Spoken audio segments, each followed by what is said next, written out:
accessing benefits. This is a story that has been making rounds on mainstream and social media from the time the idea was brought to public attention. A Zambian worker who has made more than 60 months of saving with the National Pension Scheme Authority NAPSA now has a chance to secure a once-off partial withdrawal of up to 20% of their total savings. For many, this sounded too good to be true until the process was unveiled, and this is how it's done. This is a quick National Pension Scheme Authority guide on how to claim your pre-retirement lump sum benefits. You will firstly access the online portal on. Some Zambian workers who managed to use this process to access their benefits share their experience. It's easy and faster if you know what to do.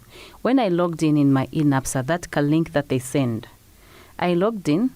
There's a point where you have to put in some details. I think that's where I did it because I didn't know what to do exactly. But when I got it, it was a walkover. I got my monies, I think, in just 2 weeks.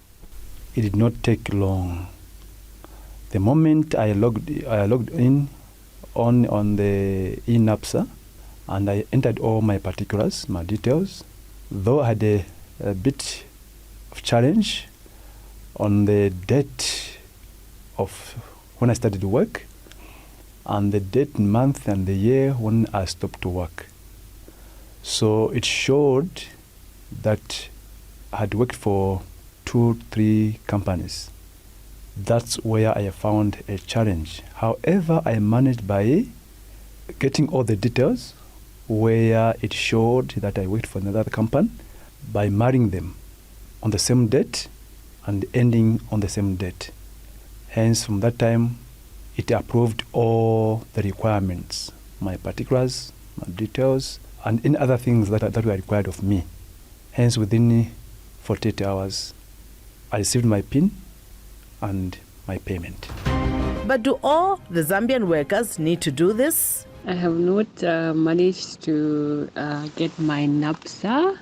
Reason being, I did not intend to get it anytime soon. So now that you have asked, maybe I should just go and ask or check how much has accumulated. Otherwise, I don't have any plans to get the money. I will get there someday, I know. While the process seems seamless, some Zambians have struggled to access their dues. This was due to various reasons, which range from duplicated NRC numbers, missing contributions, and among many others, errors on names of beneficiaries. This has resulted in extended periods of waiting and, for many, spending long and tedious hours on meandering queues that continue to characterize NAPSA offices in various parts of the country. We caught up with some to hear how they're coping with the chase for their benefits. My name is Arnold Zulu. I've been working from different companies, probably 2 companies I've worked for. The first company I worked to, it was Red Sea. I worked for 15 years. Now it's my first time to come here at NAPSA. Now the challenge I've faced is over my mobile line with the MTN. They began with the surname instead of beginning with the first name. So it is appearing the names that they are a difference. Once you begin, like for instance, I said I'm Arnold Zulu. It's the name which is appearing at NAPSA. But there at MTN, they wrote Zulu Arnold. So now there is a rejection over that. I need to go to face MTN officers so that they can control my situation. But otherwise, things will be in process. So what time did you come up here to queue up for your claim? I arrived at 06 hours. I found about less than 90 people. Yeah, so far so good. The experience is so good. They are efficient, they are fast, and they are respecting.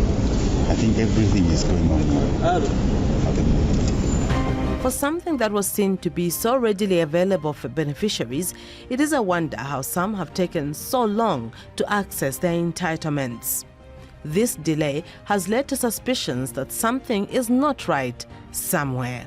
This is the position held by the opposition United Prosperous and Peaceful Zambia UPPZ President Charles Chanda.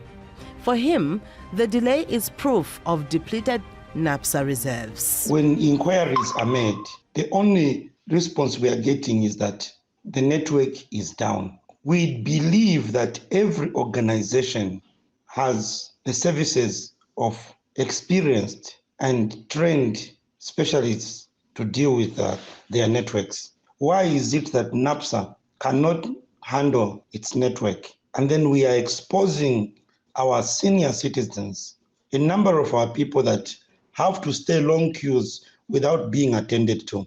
This is unacceptable, and we request that the government should come out and be transparent. The government must make things clear. Is it that the funds available have run out? It will not be right to continue treating citizens as if they are beggars when this money they are queuing up for, they rightly worked for it and they deserve that money. We do hope that the authorities who attend to this matter and bring this issue of partial payment to a wonderful conclusion without any hiccups. But the NAPSA Public Relations Officer, Alice Mapulanga, explained to Radio Christian Voice that the authority has the capacity to meet its financial obligations and regards payments of benefits to its members. Ms. Mapulanga added that where there are delays in payments, this can be attributed to payment system timelines vis-a-vis interbank transfers. And prior to the commencement of the exercise on 7th December 2022, the NAPSA Director General Muyangwa assured the beneficiaries. There's no one that's going to be left out. NAPSA account holder or ZNPF account holder, it's just a timing in which law gets ready. The modalities are slightly different, but the law is already in the process. So we are getting there. They should not feel left out.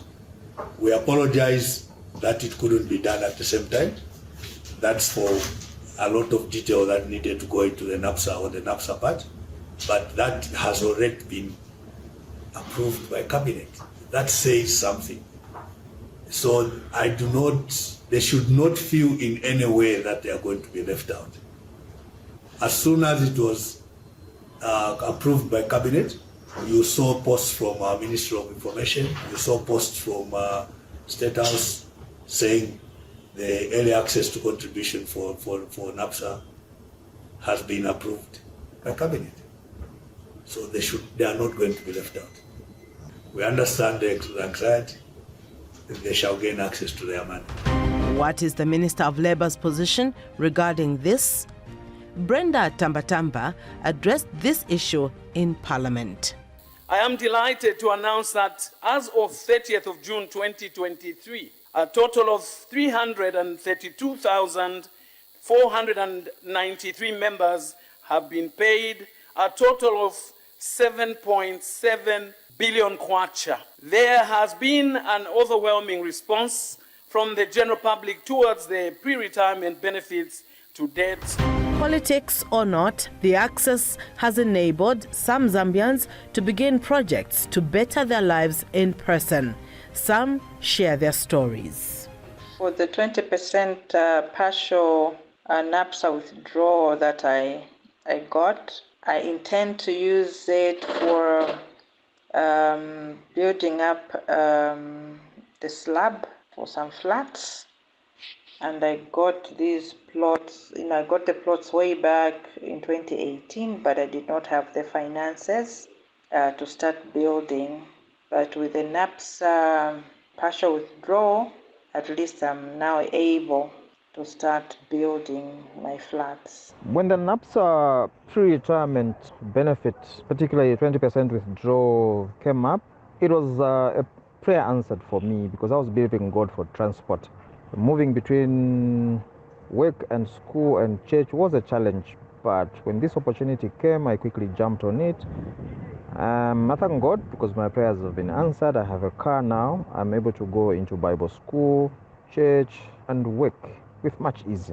I thank God for this opportunity, Yeah, so it has worked for me.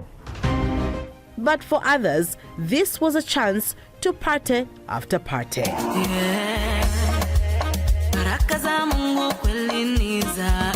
Either way, the beauty is having access to money that in most cases is only accessed upon one's death or retirement.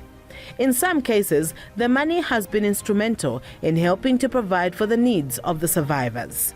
While the law provides specific guidance on how this money is to be distributed in an event of death, it often leaves the wishes and aspirations of the one who saved hanging in the balance as each surviving beneficiary walks away with their share. This perhaps is one quick way of ensuring that the actual owner of the money saved has a real chance to invest towards their own better tomorrow. This in itself will require continuous financial literacy so that those who succeed with their claims can put their money to good use and realize real benefits from the same. For Radio Christian Voice News, I'm Bibiana Lambert.